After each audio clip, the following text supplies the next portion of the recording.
की आपल्याला ज्या पुण्यश्लोक अहिल्यादेवी होळकरांच्या नावाने जे आपण जे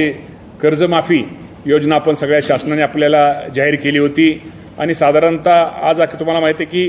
16,96,000 खात्यांना आपण त्याची यादी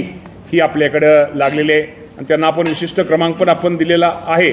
परंतु काही बाबतीमध्ये निश्चित प्रकारे आपल्याला माहिती आहे की जिल्हा मध्यवर्ती बँकेमध्ये अडचण वाटत नाही आहे, परंतु राष्ट्रीयकृत बँकामध्ये शेतकऱ्यांच्या तक्रारी आहेत आणि तक्रारीमध्ये खरं तर ते शेतकरी ज्यावेळेस KYC करायला जातो आणि त्यावेळेस निश्चित प्रकारे त्याचं असणारं कर्ज, त्याची असणारी व्याज आणि रक्कम ह्यामध्ये तफावत दिसते. परंतु मी आपल्या माध्यमातून माझ्या शेतकरी बांधवांना सांगू इच्छितो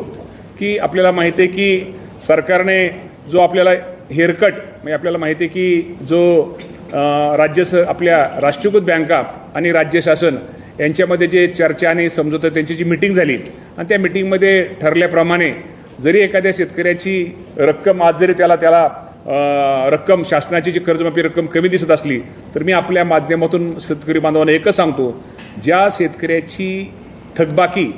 ही 2 लाखाच्या आत आहे त्या सर्व शेतकऱ्यांची कर्जमाफी ही केली जाणार आहे. रक्कम तुमची जरी शासनाकडून तुमची कर्जमाफी रक्कम जरी तुम्हाला कमी दिसत असली तर ती वरची रक्कम ही तिथल्या त्या राष्ट्रीयकृत बँकेने त्यांनी त्या राष्ट्रीयकृत बँकेने ती द्यायची आहे. त्यामुळे यामध्ये कुठेही गफलत किंवा कुठेही गैरसमज करू नये. त्यामुळे रकमेच्या बाबतीमध्ये जे राज्य शासनाने आपल्याला जी रक्कम जाहीर केलेली ती संपूर्ण रक्कम थकबाकी रक्कम तुम्हाला सगळ्यांना तिथं थकबाकी रक्कम ही बँकेमध्ये राष्ट्रीयकृत बँका आणि शासनावरची रक्कम जी शासनाने दिली आणि शासन